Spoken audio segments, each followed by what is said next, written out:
vers Jésus lève les yeux, contemple son visage merveilleux, et les choses de la terre pâliront peu à peu. Cela, si tu lèves vers Jésus les yeux. Christ est pour moi un sauveur admirable, un conseiller, un ami merveilleux. Son nom béni n'a rien de comparable sur cette terre et là-haut dans les cieux. C'est avec ces paroles réconfortantes que je vous accueille, que le Seigneur nous accueille, même dans la dispersion, pour ce culte que nous voulons encore lui rendre ce matin. Frères et sœurs, soyez les bienvenus. Que la paix, la grâce et la miséricorde nous soient ainsi données de la part de Dieu notre Père, de Jésus-Christ, notre Seigneur, et de l'Esprit Saint, consolateur. À nouveau, nous voici rassemblés dans l'éloignement. Bizarre de dire cela, mais il en est ainsi. Au bout d'une semaine, eh bien voilà, le Seigneur nous donne encore de faire halte. Non pas une halte passive, mais une halte contemplative. Une halte où nous pouvons à nouveau entendre et écouter sa parole. Et pour ce faire, nous avons besoin qu'il nous guide. Nous avons besoin de faire appel au Saint-Esprit afin qu'il dirige toutes choses et que sa parole soit encore un réconfort, une exhortation pour cette semaine qu'il nous donnera de vivre par sa grâce. Je vous invite à la prière. Eh bien, Seigneur, nous voici de nouveau devant toi. Nous voici non pas en attente, parce que nous le savons. Tu nous visites, tu nous encourages, tu nous consoles, tu nous réjouis. Mais ce matin encore, nous voulons faire monter vers toi notre hommage, notre louange, notre adoration. Comme un Père, tu nous tends les mains et nous accueillons ta présence, nous accueillons tes mains bénissantes, nous accueillons ton esprit, afin qu'il dirige et nous dirige en acte et en pensée. Ce matin, nous voulons justement aussi t'associer ceux et celles qui sont dans la souffrance.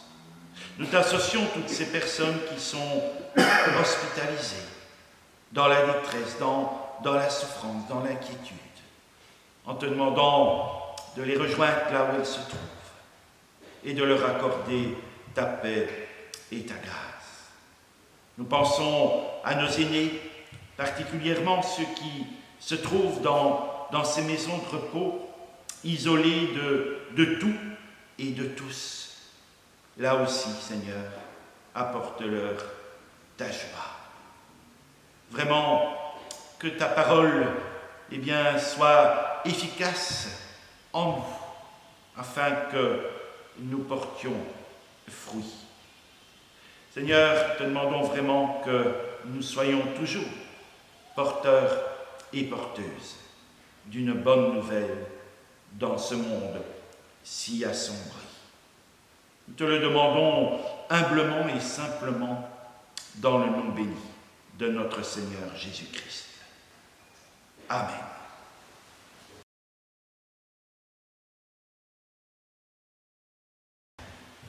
Eh bien, frères et sœurs, ouvrons la parole de Dieu ce matin dans l'Épître aux Éphésiens, chapitre 4, et nous lirons à partir du verset 13, et cela jusqu'au verset 24. Épître de Paul aux Éphésiens, chapitre 4, à partir du verset 13 jusqu'au verset 24. Et voici ce qui nous est révélé. Jusqu'à ce que nous parvenions tous à l'unité de la foi et de la connaissance du Fils de Dieu, à la maturité de l'adulte, à la mesure de la stature parfaite de Christ. Ainsi, nous ne serons plus de petits enfants ballottés et emportés par tout vent de doctrine, par la ruse des hommes et leur habileté dans les manœuvres d'égarement. Mais en disant la vérité dans l'amour, nous grandirons à tout point de vue vers celui qui est la tête, Christ. C'est de lui que le corps tout entier, bien coordonné et solidement uni grâce aux articulations dont il est muni, tire sa croissance en fonction de l'activité qui convient à chacune de ses parties et s'édifie lui-même dans l'amour.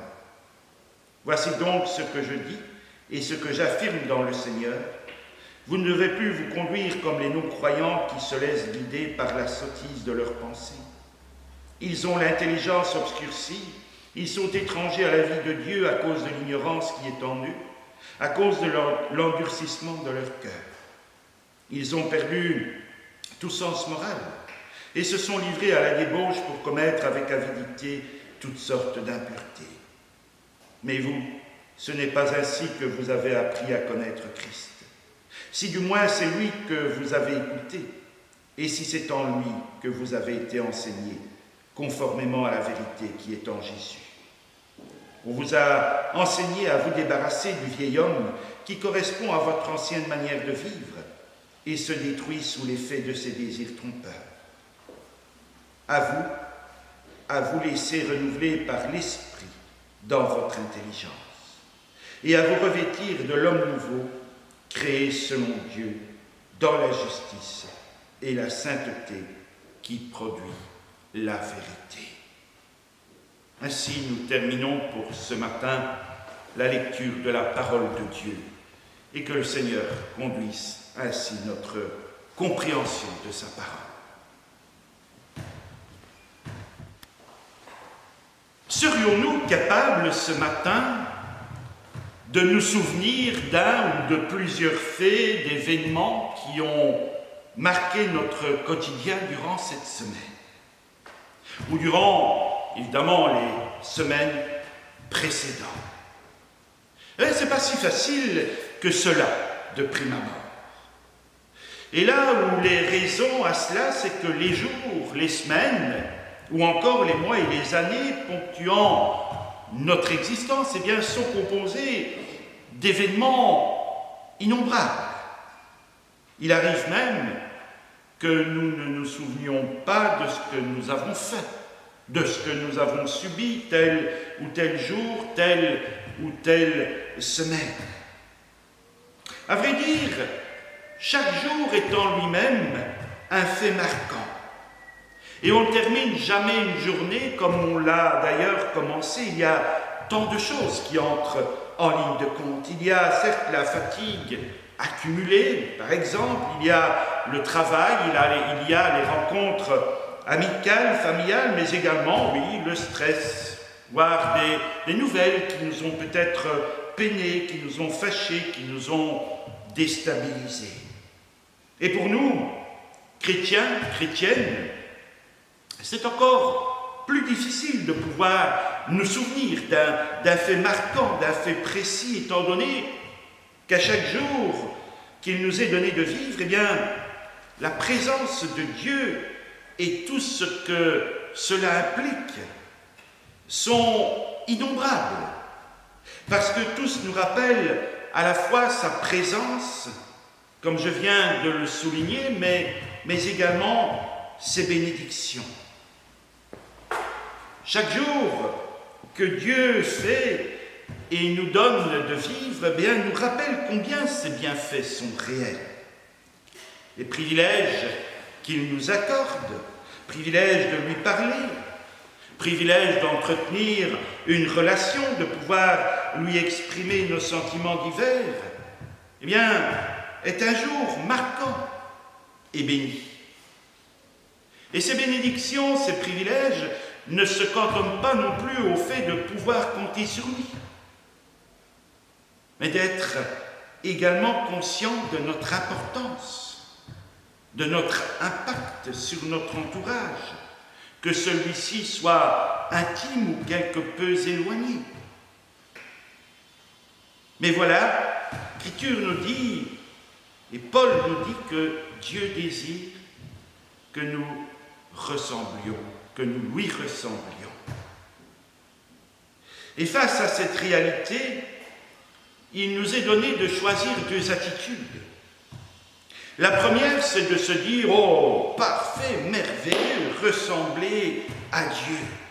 Merci de cette bonne nouvelle, de cette bonne intention, et alors nous allons la claironner un peu partout. » Et puis, on peut le dire comme cela, et puis après avoir affirmé cela un peu sur le mode de la glorification personnelle, on attend et encore attendre. Attendre que le temps passe, peut-être. Forcément, assurer que plus rien de ce qui nous constitue ne doit être remis, en question. Or, ce qui nous est dit au sein de l'Écriture, et ce que le Seigneur attend, c'est que nous croissions, que nous mûrissions, que nous participions à notre croissance spirituelle. Autrement dit, Dieu veut qu'après que nous soyons nés de nouveau, eh bien, nous grandissions et nous évoluions. Et il est vrai que la nouvelle naissance, eh bien, implique cette dimension de progression active, dirais-je. Il ne s'agit pas, bien sûr, d'œuvrer à notre salut, parce que là, le salut nous est acquis en Jésus-Christ, mais d'œuvrer à notre croissance spirituelle. Car cette croissance, eh bien, ce n'est pas quelque chose d'inné, ce n'est pas quelque chose d'automatique. De nouveau, ça nécessite un engagement volontaire et personnel. Et lorsqu'on dit volontaire, cela signifie vouloir, avoir la volonté de grandir, être mu par le sentiment que cela est nécessaire. Il nous faut être convaincus que nous pouvons rester indéfiniment des hommes, des femmes, des êtres humains que l'on porte et que l'on assiste sans cesse. Le Seigneur, oui, a certes à l'image de son Père et de notre Père céleste a assisté ceux que ce dernier lui avait confiés. Mais en même temps, il leur a dit, comme il nous dit aujourd'hui, « Suis-moi, suis-moi ». Un impératif qui appelle une fois encore une démarche et une implication personnelle. Et la manière dont nous répondrons à cet impératif, eh bien forcément, influencera inévitablement le reste de notre existence, comme toute autre décision d'ailleurs. Tout choix entraîne des conséquences, plus que nous ne le croyons. Et en matière de foi, entraîne des conséquences éternelles. Pour être à l'image du Seigneur, il nous faut faire le bon choix. Pas n'importe quel choix. Un choix qui plaise à Dieu. C'est tout un programme, bien sûr. Et d'abord, faire le choix de se lever, de se mettre en marche, en route. Et cela, non pas une partie de notre existence, non pas au commencement, mais tout au long de celle-ci. Et cette décision, cette implication personnelle, eh bien, nous permettra de réellement commencer le chemin qui conduit à la ressemblance au Seigneur Jésus-Christ, voulu encore une fois par Dieu, et que nous rappelle l'apôtre Paul. Alors pour ce faire, pour tenir cet engagement que nous déciderons de prendre, eh bien il nous faut commencer, dit l'Écriture, il nous faut commencer à agir. Il nous faut commencer à réagir, à penser aussi différemment. Et à renoncer, et ça c'est pas le plus facile, renoncer à nos vieilles habitudes. Difficile, bien sûr, comme je viens de le dire, malaisé. Mais une chose doit nous rassurer. Rien, dit l'Écriture, rien n'est impossible à celui qui se confie en Dieu. L'apôtre Paul écrit d'ailleurs à ce sujet « Mettez en œuvre votre salut avec crainte et tremblement, car c'est Dieu qui produit en vous le vouloir et le faire. » Nous mettons donc, nous sommes invités à mettre en œuvre ce nouveau départ, cette nouvelle destinée. Mais c'est le Seigneur qui produit. Et nous le savons, il est devenu notre partenaire de tous les instants. C'est le Seigneur qui dirige la barque, bien entendu. Mais la barque a besoin de rameurs aussi. Et a besoin que nous soyons aussi à la barre. Il nous faut changer de mentalité, dira Paul. Et dira, laissez-vous transformer par le renouvellement de votre pensée et adoptez celle de Dieu afin de réagir non comme des nouveaux-nés perpétuels, mais comme des adultes. Alors en tant qu'adultes, nous cesserons de penser que tout nous est dû, ou encore de penser que tout tourne autour de nous. Grandir spirituellement nous permet aussi de nous orienter davantage vers les autres. Et je citerai encore un passage de la parole qui dit que chacun de nous recherche la satisfaction de son prochain pour le bien de celui-ci en vue de l'aider à grandir dans la foi. Car le Christ n'a pas cherché sa propre sanctification. Alors face à tout cela, beaucoup pensent ou croient, peut-être sommes-nous de ceux-là, qu'ils sont spirituellement adultes parce qu'ils peuvent faire l'étalage de grandes connaissances bibliques. Mais tout l'enseignement du Seigneur nous montre, si besoin en était encore, que la connaissance n'est pas le seul élément de la maturité spirituelle. Cette dernière implique à la fois une conduite, un caractère, et bien entendu aussi une connaissance. Et pour le dire autrement, nos actions doivent être en harmonie avec ce que nous pensons au plus profond de notre être. Et c'est ce mode de vie, si on peut parler de mode de vie, qui nous appelle à la croissance, à la persévérance, à l'endurance. Et ça vous fait penser à quoi tout cela? Persévérance, endurance et croissance. Bien tout simplement à l'image d'un athlète qui s'entraîne sous le regard d'un coach, d'un entraîneur durant, des jours, des semaines et parfois même des années, avant même de vivre un événement.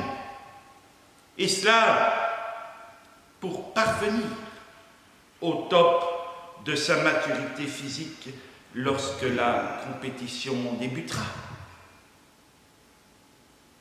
Il en est ainsi du chemin de la foi. Bien sûr, pour nous, il ne s'agit pas d'une compétition telle que nous pourrions l'entendre humainement parlant, mais d'évoluer, de grandir, pour être prêt au retour de celui qui vient bientôt, qui revient bientôt. Et je dirais pour terminer qu'il n'est jamais trop tard pour apprendre à grandir. Ne désespérons pas. Pour apprendre à mûrir, pour apprendre à changer de cap. Peut-être même d'orientation dans notre vie. Alors, une dernière chose, posons-nous les uns les autres cette question. Dans quel domaine dois-je cesser de penser à ma manière et commencer à penser comme Dieu? Voilà une question qui peut nous remuer, mais qui peut justement aussi nous faire avancer. Puisse le Seigneur nous aider tous et toutes à acquérir cette croissance, cette maturité spirituelle et nous faire ainsi entrer dans la gloire rayonnante de celui qui est venu et une fois encore qui revient bientôt. Amen.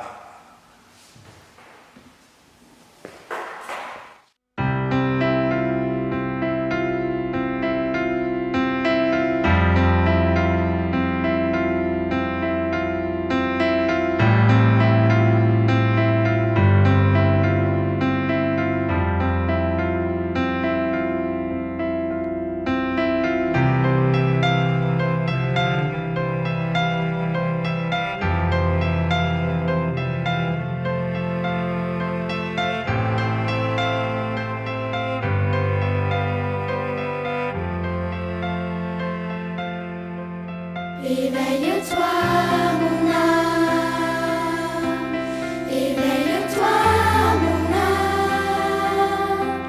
Voici l'aurore, sors du sommeil, éveille-toi.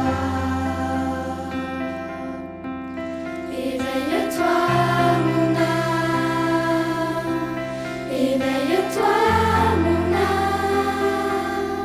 Après l'heure noire, prenez l'espoir, éveille-toi.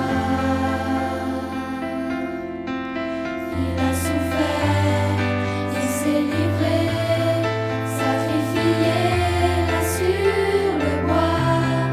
Il s'est offert, il a payé, il t'a racheté, éveille-toi. Tu n'es plus seul, mon âme. Tu n'es plus seul, mon âme. Toi qui étais nu, sourd et aveugle, lève-toi. Il t'a